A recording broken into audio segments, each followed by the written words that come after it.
Excellent conference. Okay, now it is a distinct honor and pleasure to introduce you Dr. Rafael Coelho. Come here.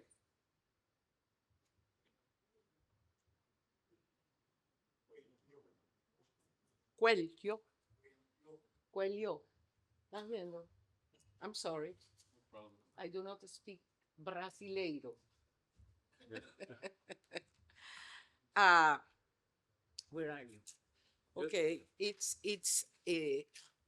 I've been wanting for so long to have you here. Don't embarrass. Okay, you please tell us where you work and what's your academic title, and we are listening to hear you. Okay. Okay.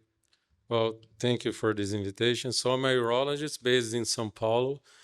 I'm currently the chief of urology oncology at the University of São Paulo, and I also work in private practice. So this is going to be a brief talk on some of the data supporting early radical treatment, in my opinion, for patients with clinically localized prostate cancer who are BRCA2 carriers. Those patients have more aggressive disease. They are diagnosed with prostate cancer early and have worse outcomes. That's why I think these patients should get early radical treatment, considering early radical prostatectomy as the main option. So just to remind you some of the data on BRCA2 patients with prostate cancer, the risk of developing prostate cancer is around 35%. And these patients, they do have prostate cancer early in their lives, and they have worse prognosis, as I said. There's a strong correlation between BRCA2 mutation and the aggressiveness of clinically localized prostate cancer. So we should really discuss how can we improve oncologic outcomes of patients with localized prostate cancer and BRCA2 mutation, because most of these patients, they have a poor prognosis, and we should diagnose them early and again treat them aggressively early in their experience. If you look at the patients with localized prostate cancer and BRCA2 mutation, they do share the same genomic profile of metastatic castration-resistant prostate cancer. They have, for example, upregulation of the MED12 axis. They share all the genomic profile of patients with very aggressive metastatic disease, even in the clinical localized stage. That's why I think we should treat these patients differently from a normal patient without BRCA2 mutation. Looking at the data on the lifetime risk of prostate cancer, there is the Embrace trial, which was started in UK in 1998. They're following up patients, about 1,000 patients with BRCA2 mutation, and look at the risk of developing prostate cancer over the course of years. If you look at the patient at the age of 80, they have 60% risk of developing prostate cancer if they are BRCA2 carriers. And if they have family history of prostate cancer and they are BRCA2 positive, the risk of developing prostate cancer is 76%. It's as high as the risk of developing breast cancer. And we usually recommend prophylactic mastectomy to those patients with breast cancer and BRCA2 carriers. Why not recommending that for patients with prostate cancer? That's going to be one of the point of discussion. So if you are a BRCA2 carrier, you are 5 times more likely to develop prostate cancer over your life. And if you are BRCA2 positive and have family history of prostate cancer, you are about 7 times more likely to develop prostate cancer compared to a non-BRCA2 carrier. And these patients, again, they have worse prognosis. If you look at the prostate cancer mortality, for a patient with a clinically localized prostate cancer, BRCA2 positive, they are 4 times more likely to die of prostate cancer compared to a patient which is not a carrier of BRCA2 mutation. So yes, these patients, they do have more aggressive disease, they have worse prognosis, they get diagnosed at an early age compared to patients that are non-carriers of BRCA2. This is a case control study, multicentric study. They look at the long-term prognosis of patients who were BRCA2 carriers compared to patients who were not BRCA2 carriers. And they look at the the prostate cancer specific survival, if you have clinic localized prostate cancer, you're not a carrier, is about 18 years. If you are a carrier of BRCA2, your median cancer specific survival is 11 years. So it's about 7 years prostate cancer specific mortality difference if you are a BRCA2 positive patient with clinically localized prostate cancer. So what can we do to improve these outcomes? How should we screen patients who are BRCA2 positive? Is PSA-based screening enough to diagnose these patients early enough to avoid prostate cancer mortality? And this is the IMPACT study. It's a multicentric study, 75 centers all around the world were involved. They selected patients with BRCA2 mutation to do PSA screening. 4 rounds of PSA screening once a year. If you have a PSA higher than 3, you get a biopsy. What are the outcomes? Again, BRCA2 carriers were twice more likely to have a diagnosis of prostate cancer in 3 or 4 years of screening. They are younger at the diagnosis, about 7-1 years old versus 7-4 if you're not a carrier. But if you look at the outcomes, this is what is more important in my opinion. Those patients are diagnosed with prostate cancer at an early age and higher stage. About 80% of patients who are BRCA2 positives, they have intermediate or high risk prostate cancer. About 40% of these patients, they have Gleason 4+3 or higher when they're diagnosed with prostate cancer if you use PSA screening. My point is, we're probably diagnosing these patients too late if you only offer PSA screening for a patient who is a BRCA2 carrier. Again, it's just 3 years of screening, PSA screening higher than 3. 80% of these patients, they have unfavorable intermediate risk or high risk disease. So this is not enough. Screening BRCA2 patients with PSA is not enough to avoid prostate cancer mortality. So I'm totally convinced that we need screening intensification for patients who are BRCA2 positive.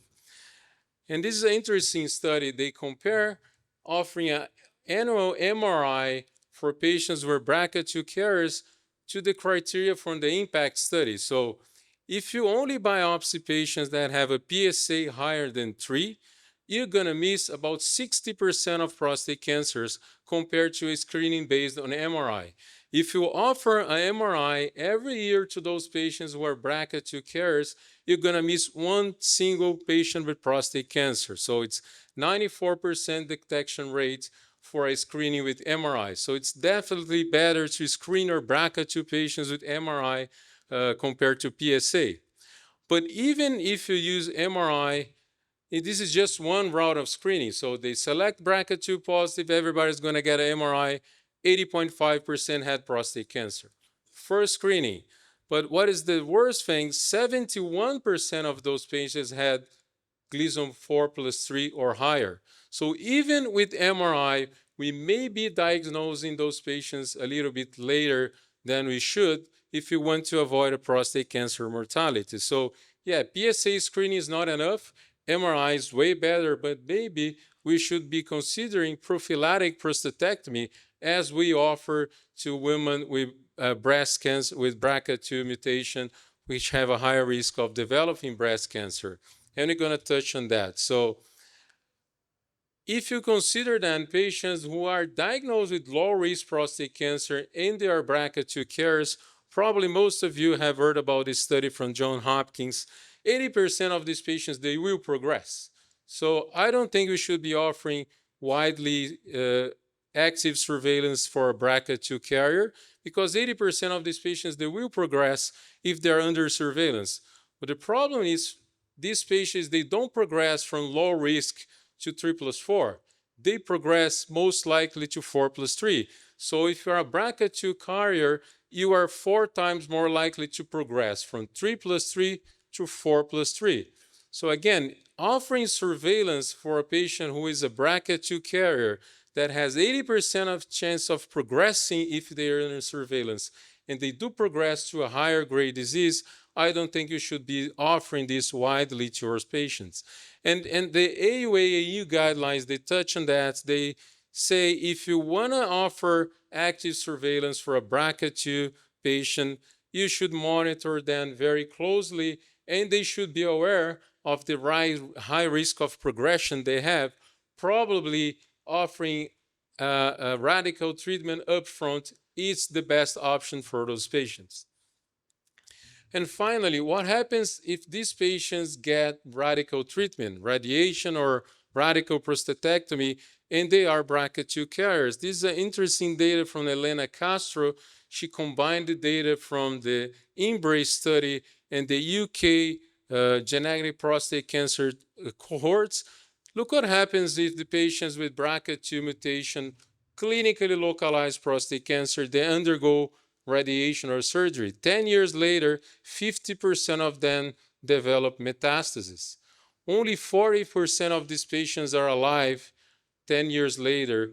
Most of them die of prostate cancer. Even if you offer them locally radical local treatment for those patients who are BRCA2 carriers, outcomes are not great.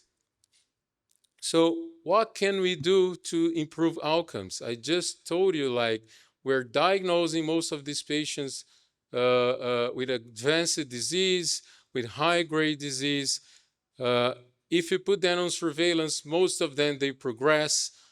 If you treat them aggressively with local treatment, most of them will develop metastases. So what can we do to improve these outcomes? I think we should start discussing prophylactic prostatectomy. What is the rationale for a prophylactic prostatectomy? Again, the lifetime risk of developing prostate cancer is very, very similar to breast cancer, and we offer prophylactic mastectomy to those patients. PSA-based screening is not enough. I just presented the data from the IMPACT study. MRI is better, but also not perfect. I just showed you that with the MRI first route of screening, 70% of these patients had unfavorable disease. So I think if you offer prophylactic prostatectomy to those patients who are BRCA2 carriers with a positive family history, we can definitely improve outcomes. We can also improve quality of life. These patients, they get a perfect nerve sparing. They most likely not going to need adjuvant or salvage radiation if you do prophylactic prostatectomy. On the other hand, if you diagnose them late, 50% of them develop metastases, they're going to get ADT, they're going to get salvage radiation, worse outcomes, worse quality of life. So I think we should discuss prophylactic prostatectomy with those patients. There is an ongoing trial from the University of Toronto, which is pretty interesting. They're randomizing patients to intensified screening with MRI versus prophylactic prostatectomy. Definitely, we should wait for the outcomes before widely adopting prophylactic prostatectomy as an option to those patients. But I honestly discussed with them the data that I just presented, and some of these patients, they request to undergo prophylactic prostatectomy. So I do offer in my clinical practice. Take home message. So BRCA2 carriers, they have higher risk of developing prostate cancer. They have higher risk of distant metastasis and higher prostate cancer mortality. Screening intensification is necessary. MRI is better than PSA, but in my opinion, not enough. We should discuss prophylactic prostatectomy in this scenario. Most patients with BRCA2 mutation on active surveillance, they will progress to higher grade disease. I don't think we should offer this widely for patients with low risk and BRCA2 mutation. Those patients treated with radical prostatectomy and radiation, they have worse outcomes, they have higher metastatic rates and higher prostate cancer mortality. So I think BRCA2 patients should be managed with upfront radical treatment, either intensified screening or offering prophylactic prostatectomy as an option for those patients that are most likely going to develop prostate cancer with worse prognosis. Thank you very much.